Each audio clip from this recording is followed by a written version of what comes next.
আজাতুল ইনসান এগুলি সম্ভব না। আপনি এখানে দেখেন আদম নবীর পরে শীষ নবী, তিনার স্ত্রী নূরের তৈরি হুর, তিনি কিন্তু সন্তান জন্ম দিয়েছেন, হাজাতুল ইনসানও হয়েছে, স্বামীর সাথে সংসার করেছে, ওনার বংশধর কিন্তু আমরা এখানে যারা আছি হয়তো এখানে প্রায় সবাই শীষ নবীর বংশধর। কার মাধ্যমে আমরা দুনিয়াতে আসছি? জান্নাতি হুর, যিনি নূরের তৈরি। তাহলে নূরের তৈরি হইলে যদি খাওয়া দাওয়া হাজাতুল ইনসান সন্তান জন্ম দেওয়া অসম্ভব হয়, আপনার আইলেন কেমনে দুনিয়াতে? কথা বুঝতে পারছেন না আপনারা? শীষ নবীর আওলাদই তো আমরা বেশিরভাগ লোক। অন্য অনেক আওলাদেরা ছিল, তাদের পরবর্তী কমকে বিভিন্ন কারণে আল্লাহ ধ্বংস করে দিছে, বিভিন্ন কারণে। তো বেশিরভাগ মানুষ কিন্তু আমরা শীষ নবীর বংশধর। এই শীষ নবীর বংশধর হলো আমার দয়াল নবী ইসমাইল নবী, ইব্রাহিম নবী, ইনারা হলো শীষ নবীর বংশধর। তো সেই শীষ নবীর পরবর্তীতে আপনারা যেমনে নূরের তৈরি উজাইরা আলাইহাস সালাম, তিনার মাধ্যমে যেভাবে আপনারা দুনিয়াতে আসা সম্ভব, ওইভাবে মদিনাওয়ালা নূরের তৈরি হয়েও বাশারিয়াতের মাধ্যমে বিবাহ শাদী করা, সন্তান জন্ম দেওয়া সম্ভব। আলহামদুলিল্লাহ বলে। কথাটা কি বুঝতে পারছেন কিছুটা? এবার আমি আরেকটা দলিল বলি, সেই দলিলটা আপনারা কোরআন শরীফে পাবেন। দুইজন ফেরেশতার নাম আছে কোরআন শরীফের মধ্যে, একজনের নাম হারুত, আরেকজনের নাম মারুত। হারুত এবং মারুতের নাম কোরআন শরীফে আছে।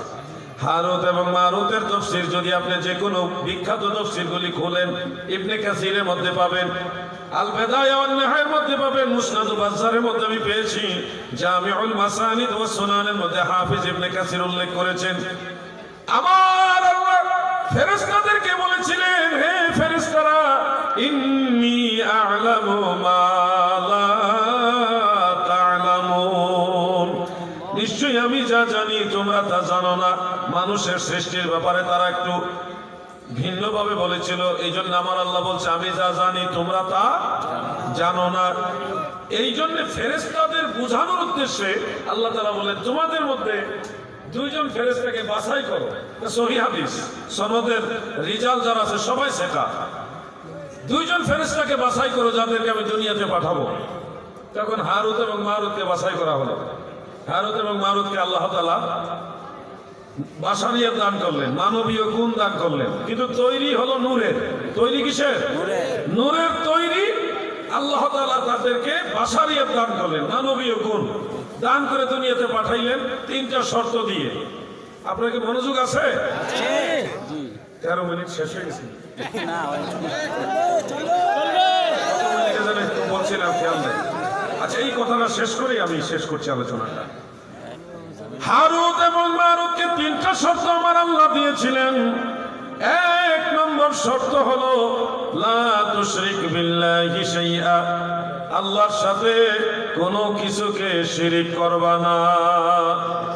দুই নম্বর শর্ত হলো কোনো হারাম খাদ্য খাইবা না।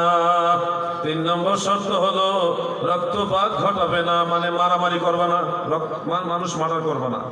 তিনটা শর্ত দিয়ে আমার আল্লাহ হারুত এবং মারুত নূরের তৈরি এই দুই ফেরেশতাকে আমার আল্লাহ তাআলা দুনিয়াতে পাঠালেন। আবার অপরদিকে সুন্দরী রূপসী তন্নি এক নারী, এক সুন্দরী মেয়ে, তাদেরকেও দুনিয়াতে আল্লাহ তাআলা পাঠালেন। কিন্তু আল্লাহর কি মহিমা বুঝা বড় দায়। আমার আল্লাহ অশেষ দয়া, তিনি এমন মহাজ্ঞানী, সমস্ত জ্ঞানের মালিক তিনি। এই সুন্দরী নারীর নাম হলো জোহরা। নাম কি? এখানে কোন জোহরা নামে মহিলা থাকলে আপনি না, এটা আরেকজন। ওই জোহরা সুন্দরী হারুত মারুতের পিছনে লাগছে। এখন হারুত মারুত দুইজনই জোহরা সুন্দরীকে দেখে পছন্দ করে ফেলছে এবং বিবাহ করার জন্য প্রস্তাব দিতেছে যে আমি তোমাকে বিয়ে করতে চাই। সুন্দরী নারী জোহরা, সে তো রাজি, হ্যাঁ আমি রাজি, তবে আমার একটা শর্ত, তোমরা তো একত্ববাদ আল্লাহ তাআলাকে বিশ্বাস করো, আল্লাহকে বিশ্বাস করো, সে আমি আল্লাহ মানি না, সৃষ্টিকর্তা মানি না, তুমি আমার সাথে একমত কিনা, মানে আল্লাহকে অস্বীকার করবা কিনা? হারুত কয় না এটা সম্ভব না, মারুত কয় না এটা সম্ভব না। জোহরা সুন্দরীকে চাইলে বিবাহ বসাও সম্ভব না।